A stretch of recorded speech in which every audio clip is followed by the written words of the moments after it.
Hi everybody, this is Dr. Deb from Serenity Health Care Center.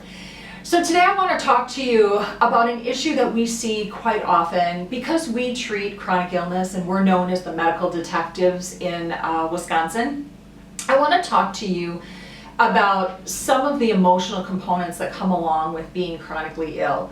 And unfortunately, many of the patients that we see have been seen by 10, 15, 50. The largest number I've ever heard was 150 doctors before they've gotten to us.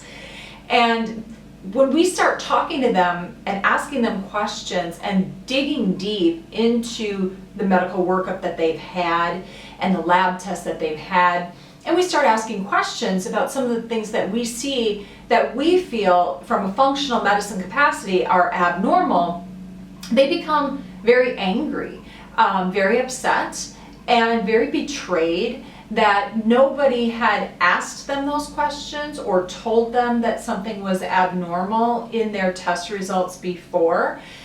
And oftentimes by the time we're done with that first visit, the anger and hurt and resentment that comes up out of these patients is very real and very high level.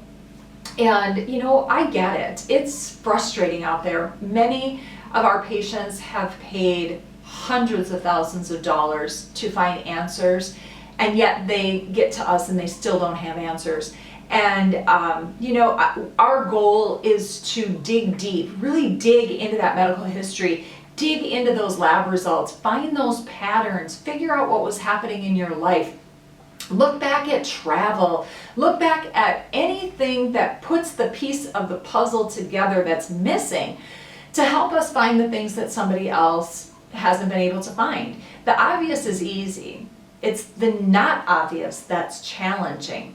And so we love a good challenge. Oftentimes when you come to our office, you will see 2 or sometimes even 3 of us practitioners in a room with a really complex patient, digging in and diving in and asking questions. And it's because we believe that 3 minds are greater than 1 mind. You know, we all have a little bit different expertise in our office. And so if I need somebody in GI expert, I know GI, but I also know that Sonia in my office is better at that than I am. So if I have somebody with a lot of gut issues, I'm going to pull Sonia in on that.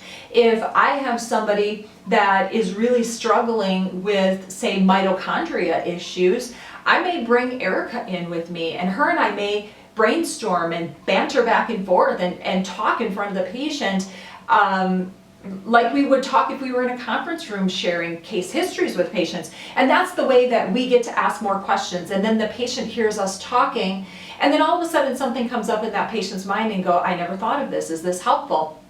You know, so that's how we experience our office visits, and we do the best that we can do.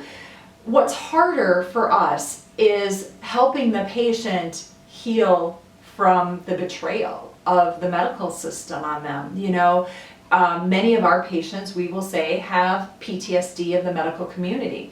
And they really do. They've been told that they're crazy. They've been told that they're hypochondriacs. They've been told that they're just looking for disability. And you know, I will tell you, the patients that we work with are not those patients. We see people that are digging for answers. They want their lives back. They just want to know what's going on and they want to feel good. And they're not willing to give up. And I say kudos to you. Don't give up. If you don't have the answers and you know there's something wrong, don't give up. Keep going, keep looking, keep fighting until you find that person that's going to help you find the answers that you need. But at the same token, once we do that and you're starting to feel better, we still need to help you process that anger, process that hurt and that betrayal so that you can move forward in the medical community, become your best advocate, become an advocate for somebody else in the medical community.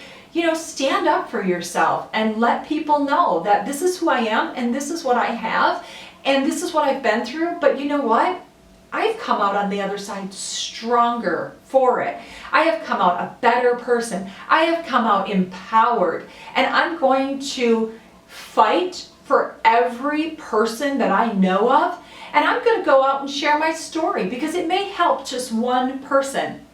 So we also have some practitioners here that can help you get through that healing process on an emotional level, because we can do all the healing on the physical level, but if we don't heal from the top down, there's a part of us that's still going to be broken. And we don't want you as a patient to be broken in any fashion.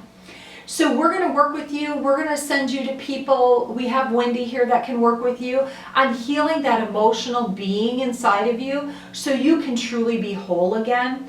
And that doesn't mean that we discount what happens to you. Absolutely not.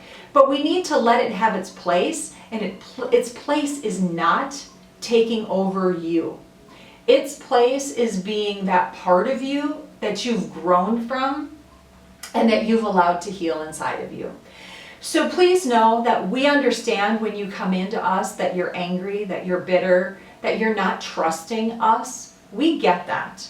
We have to earn your trust as practitioners. We have to earn your confidence. And we have to be able to be a team together. And that trust develops over time. And we're always going to be honest with you. Do we have all the answers? Absolutely not. Do we have most of the answers? Yes, I think we do. Can we help you? Yes, we can.